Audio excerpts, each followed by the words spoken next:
बिस्मिल्लाहिर्रहमानिर्रहीम। अस्सलाम वालेकुम नादरीन, आप यूट्यूब चैनल देख रहे हैं। मैं इमरान खान हूँ। अपडेट्स बहुत तेज़ी से आ रही हैं। आलमी मीडिया में पाकिस्तान के हवाले से इतनी कवरेज कभी नहीं हुई। चंद वाक़यात हैं जिनमें कुछ अनफॉर्चुनेट वाक़यात हैं, जैसा कि अमेरिका ने अटैक किया था एबटाबाद में और ये क्लेम किया था कि उन्होंने टारगेट किया उसामा बिन लादेन को। उसके बाद जो है वो हमारा एक इंसिडेंट हुआ, हमारे बच्चों की शहादतें हुई APS में। वो एक ऐसा वाक़या था जिसके ऊपर बहुत बड़ी आलमी सतह पे कवरेज हुई पाकिस्तान के हवाले से दुनिया में। पाकिस्तान ने इंडियन तैयारे गिरा दिए थे, उसकी भी कवरेज हुई थी। लेकिन जो सबसे बड़ी कवरेज आज के दौर में हो रही है वो पाकिस्तान में हालिया धांधली के ऊपर, तशद्दुद के वाक़यात के ऊपर, इंटरनेट की बंदिश के ऊपर, आज़ादी इज़हार राय की बंदिश के ऊपर और इमरान खान साहब की अजीबो गरीब किस्म की सज़ाओं के ऊपर। इस सारी सूरत हाल पे, धांधली पे, दो नंबरी पे और जो कुछ मियां नवाज शरीफ को लाने के लिए किया जा रहा है उसके ऊपर आलमी सतह पे कवरेज हो रही है। रोज़ाना हमारे सामने से आधा दर्जन या एक दर्जन क्लिप गुजरते हैं जो दुनिया के टॉप के जो मीडिया हाउसेज हैं या जो जरीदे हैं उनके अंदर या वो लिखे जाते हैं या उन पर डॉक्यूमेंट्रीज बनाई जाती हैं। ये सूरत हाल पाकिस्तान को बिल्कुल सूट नहीं कर रही। आलमी सतह पे पाकिस्तान के इदारों की और पाकिस्तान की साख मुतासर हो रही है और ये चीज़ें IMF के साथ पाकिस्तान के मुआहदों, आलमी सतह पे पाकिस्तान की जो पोजीशन है उसको ख़राब करेगी।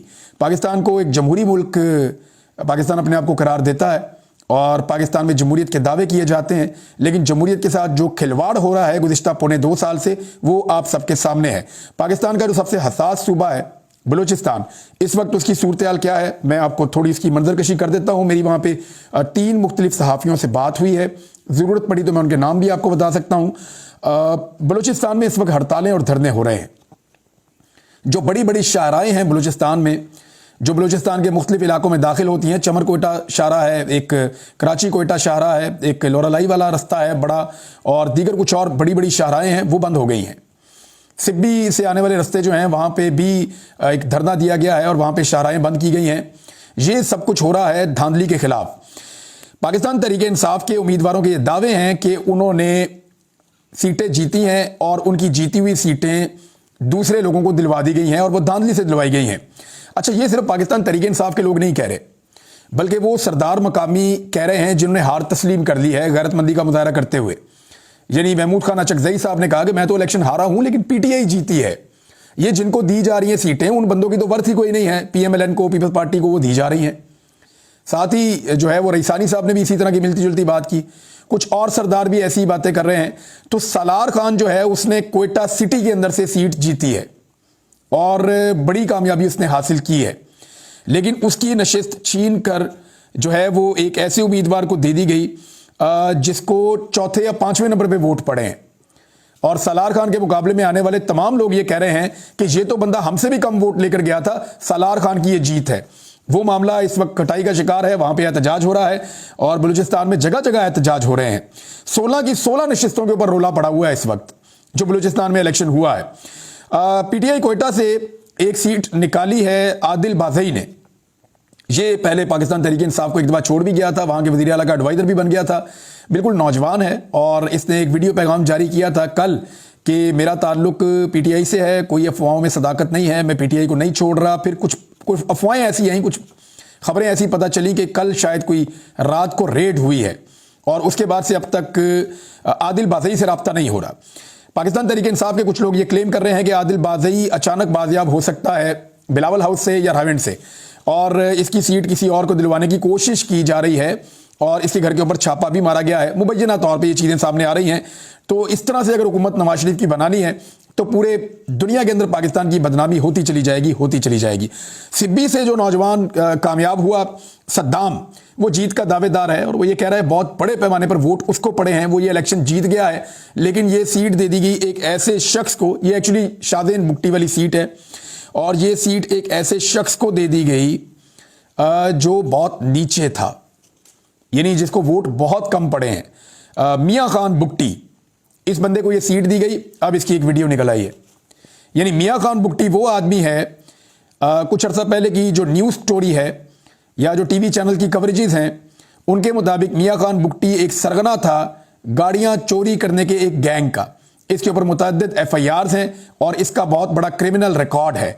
अब इलेक्शन कमीशन ने या बाकी लोगों ने, जो लोग ये फैसला कर रहे हैं कि किसको जिताना है किसको हराना है, उन्होंने पाकिस्तान तहरीक इंसाफ के एक नौजवान को हरा तो दिया, पाकिस्तान तहरीक इंसाफ के एक ऐसे नौजवान को जो पढ़ा लिखा है, एक ऐसे नौजवान को जो आगे बढ़ना चाहता है, एक ऐसे नौजवान को जो मिडिल क्लास का है, वो जीतना चाहता है, वो खिदमत करना चाहता है अपने सूबे की, उसको हरा तो दिया, लेकिन उसकी जगह जिसको जिता दिया वो एक क्रिमिनल है। यानी वैसे ही जैसे नवाज शरीफ साहब हैं, उनकी जायदादें निकल आती हैं अचानक और पता चलता है कि पैसा पाकिस्तान से बाहर ट्रांसफर कर दिया, आज तक पता नहीं चला कि कैसे गया।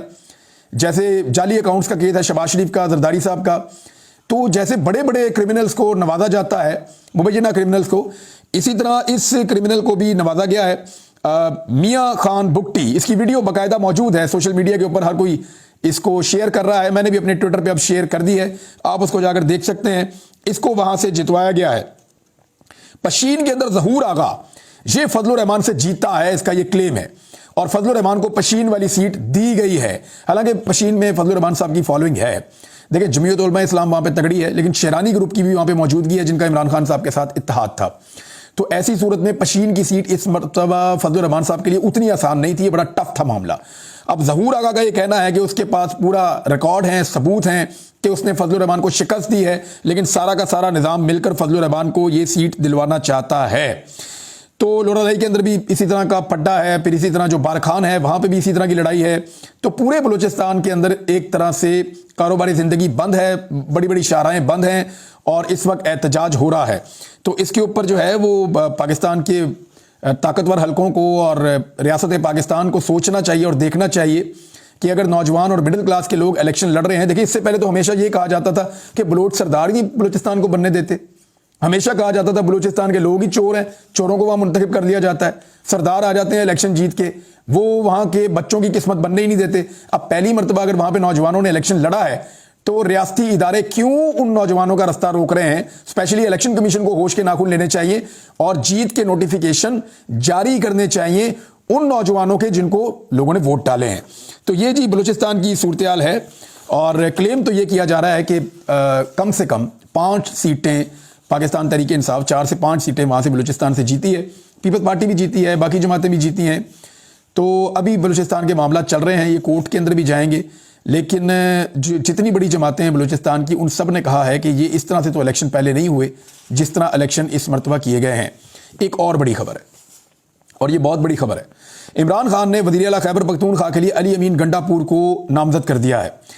अली अमीन गंडापुर कौन है? इसके नाम के ऊपर बड़ा एतराज़ कर रहे हैं हमारे कुछ दानिश्वर। कुछ लोगों का कहना है कि अली अमीन गंडापुर की ये काबिलियत नहीं है कि इनको बनाया जाता, लेकिन मैं आपको बताता हूँ कौन है। मेरी कुछ अर्सा पहले अली अमीन गंडापुर के वालिद से मुलाकात हुई थी, तो उनसे मिलकर मुझे आइडिया हुआ कि उनके बेटे ऐसे क्यों हैं।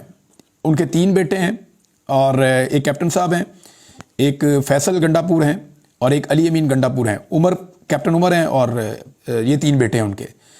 अब मैं जिससे सबसे ज़्यादा मुतासिर हूँ इनके बेटों में से, वो फैसल, ये ही इज़ अ जीनियस और वो बहुत क्वालिफाइड है और पॉलिटिक्स के बारे में, हिस्ट्री के बारे में नॉलेज उसका, और ही इज़ अ डूअर और दिन रात वो काम करने वाला आदमी है, बहुत शानदार।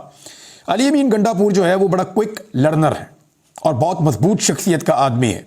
यानी जो टिपिकल जिसको आप कहते हैं कि एक पठान जो डट जाने वाला, खड़े होने वाला, साथ देने वाला, वफादारी निभाने वाला और जान तक की परवाह ना करने वाला, तो वो इस तरह का एक पठान है, टिपिकल पठान अली अमीन गंडापुर। अगर आप कहते हैं खैबर पख्तूनख्वा की शक्ल दिखाओ तो आप अली अमीन गंडापुर की फोटो लगाते हैं तो कहते हैं हाँ ये है, हाँ ये पठान है वो वाला जो एक्चुअली होता है।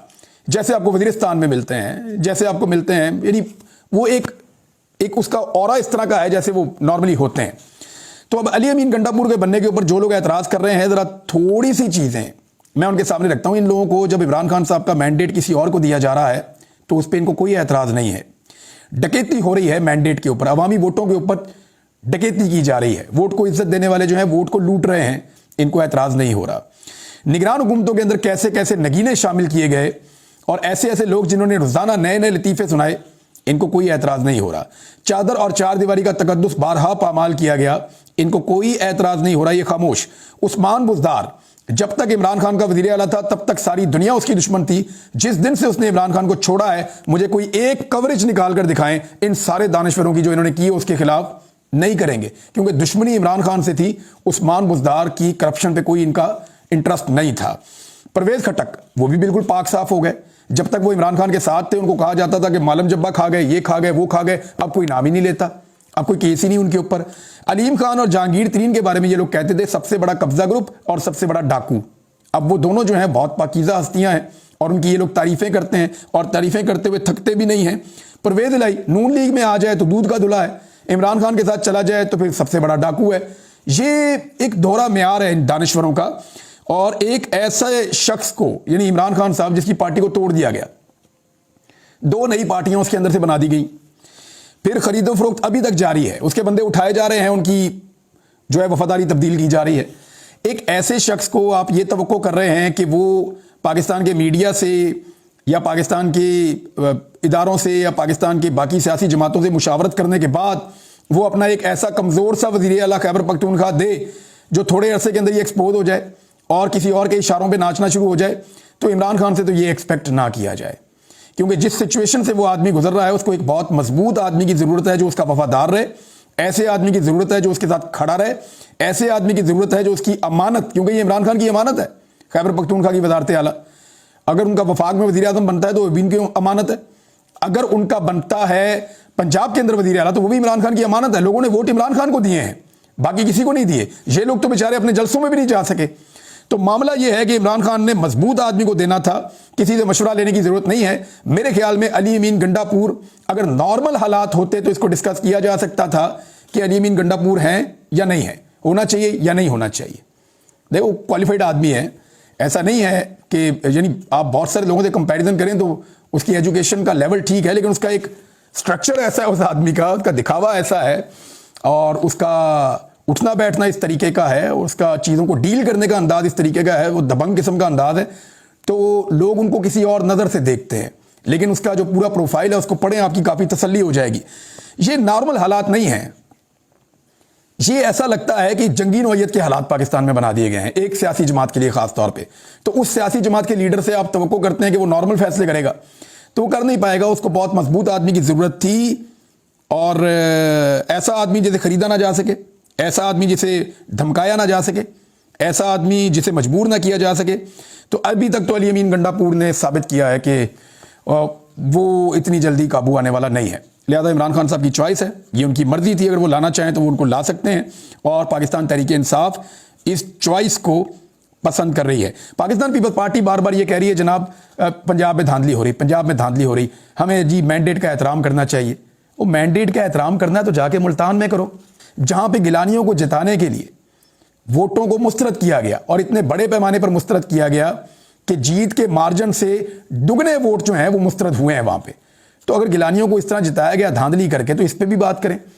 और पीपल्स पार्टी चाहती ये है कि पंजाब में उनका चेहरा दूध से धुला हुआ नजर आए और सिंध में धांधली से मुंह काला किया हुआ है। यानी इंटीरियर सिंध की सारी जमातें कह रही हैं कि पीपल्स पार्टी ने धांधली की है, शहरी सिंध की जमातें कह रही हैं कि पीपल्स पार्टी ने और एमक्यूएम ने मिलकर धांधली की है। सब वहां पे जर्नलिस्ट बता रहे हैं कि हैदराबाद में और कराची के अंदर ज्यादा नशिस्तें तहरीक इंसाफ ने जीती हैं, लेकिन वो सीटें पीपल्स पार्टी और एमक्यूएम के अंदर बांट दी गई हैं। तो पीपल्स पार्टी और एमक्यूएम भी उसी पाकिस्तान तहरीक इंसाफ की सीटों की बेनिफिशरी है जिनकी पंजाब में बेनिफिशरी है मुस्लिम लीग नून। तो इनमें कोई फर्क नहीं है, ये दोनों मिलकर बैठ जाएंगे। एक्चुअली बिलावल का और जरदारी साहब का ये तरीका वारदात है, ये थोड़ा सा प्रेशर क्रिएट करेंगे, ये थोड़े से नखरे करेंगे और उसके बदले में ज्यादा बेहतर ओहदे ले लेंगे। हुकूमत इन्होंने मिलकर यूं करके बनानी है कि शहबाज शरीफ, नवाज शरीफ, जरदारी, बिलावल, फजलुर रहमान, ये चूचू का मुरब्बा मिलकर हुकूमत बनाएगा, क्योंकि इनके साथ इस वक्त सहूलतकारी हो रही है। और ये जब हुकूमत बनाएंगे तो मुल्क को चलाएंगे कैसे? वफाकी हुकूमत में आते हुए इनकी कांपें टांग रही हैं। ये चाहते हैं सूबे इनको मिल जाएं, पंजाब, बलूचिस्तान, सिंध, लेकिन इनको ये जो वफाकी हुकूमत है उसको हाथ डालते हुए ये डर रहे हैं। वजह क्या है? इन्होंने 16 माह की पीडीएम की हुकूमत ने और उसके बाद उस वक्त से लेकर अब तक चलने वाली जो हुकूमत है निगरान हुकूमत, इन्होंने इकोनॉमी का वो बेड़ा गर्क किया है कि अब IMF के साथ मार्च में इनको मुआहदे में जाना है और पाकिस्तान में इस लेवल की महंगाई होगी और बिजली का यूनिट वहां पहुंच जाएगा और पेट्रोल की कीमतें और डॉलर की कीमतें वहां पहुंचेंगी कि पाकिस्तानी पनाह मांगेंगे। आप देखिएगा रमजान मुबारक और उसके बाद होगा क्या। ये लोग कभी भी ये बोझ नहीं उठा पाएंगे, लोग इनके खिलाफ खुद सड़कों पर निकल आएंगे, किसी को कंपेन करनी ही नहीं पड़ेगी। ये हालात आने वाले दिनों में होने वाले हो। मैं तो कहता हूं कि PMLN आए, बड़ा शौक है इनको इक्तदार में आने का, तो आए इक्तदार में। जैसे ये पहले एक्सपोज हुए हैं उससे ज्यादा ये दोबारा एक्सपोज होंगे। तहरीक इंसाफ अपोजिशन लीडर किसे बनाएगी, बड़ा सवाल है। बहुत सारी चीज़ें मुझे आपके साथ शेयर करनी है क्योंकि खबरें बहुत ज़्यादा हैं, अगले वीलॉग में बताता हूं। लेकिन पहले अपोजिशन लीडर पाकिस्तान तहरीक इंसाफ का देखें। वफाक के अंदर अपोजिशन लीडर के लिए कुछ नाम लिए जा रहे हैं। कुछ लोग कह रहे हैं कि जी लतीफ़ खोसा साहब को बनाया जाए। वो बड़े अच्छे सियासतदान हैं लेकिन पाकिस्तान तहरीक इंसाफ में उनकी ग्रिप नहीं है। बड़े अच्छे वकील भी हैं लेकिन तहरीक इंसाफ, एक्चुअली वो तहरीक इंसाफ अभी तक नहीं है। ये वैसे ही है जैसे उस्मान बुज़दार साहब, क्योंकि उनकी अभी शनासाई भी नहीं है तहरीक इंसाफ के लोगों के साथ उस अंदाज में। तो लतीफ़ खोसा साहब की एक ऑप्शन है। एक ऑप्शन दी जा रही है उमैर नियाज़ी साहब की। वो सॉफ्ट स्पोकन है काफ़ी, और जिस तरह के हालात हैं यहाँ पे एक अग्रेसिव आदमी चाहिए। और इमरान खान साहब ने मेरी इतलात के मुताबिक एक दो जगह पे कोट किया है बड़ी राजदारी के साथ कि हो सकता है कि वो बना दें शेर अफजल मरवत को अपोजिशन लीडर। और अगर शेर अफजल मरवत को अपोजिशन लीडर बनाया गया ना तो ये नवाज शरीफ को मुसीबत डाल के रखेगा। जितनी देर तक ये रहेगा कौमी असम्बली में अपोजिशन लीडर, ये नवाज शरीफ, आसिफ अली जरदारी, इन सबको तिगनी का नाच नचाता रहेगा। मैं इस आदमी को जानता हूं, मैंने इसको देखा है गुज़िश्ता चंद दिनों के अंदर, और इसके हवाले से लोग शकूक व शुबहात का इजहार भी करते हैं। वो सारी चीज़ें अपनी जगह पे, अब किसी आदमी के दिल के अंदर झांक के तो नहीं देख सकते, लेकिन ये सबको पता है कि ये आदमी भी बहुत बड़ी चिपक है, और ये अगर हुकूमत को चिपक गया तो हुकूमत के लिए जान छुड़ाना मुश्किल हो जाएगी। और शेर अफजल मरवत अगर इमरान खान लेकर आते हैं अपोजिशन लीडर के तौर पे तो फिर इससे क्लियर हो जाएगा कि इमरान खान का माइंडसेट क्या है। यानी एक तरफ अली अमीन गंडापुर, एक तरफ शेर अफजल मरवत, और देखते हैं पंजाब में और बाकी जगहों पे इमरान खान क्या फैसला करते हैं। इस वीलॉग को यहां रोकते हैं, बाकी चीजें आपको मैं बता दूं अपने अगले वीलॉग में। अपना ख्याल रखिएगा, अपने इस चैनल का भी। अल्लाह हाफिज़।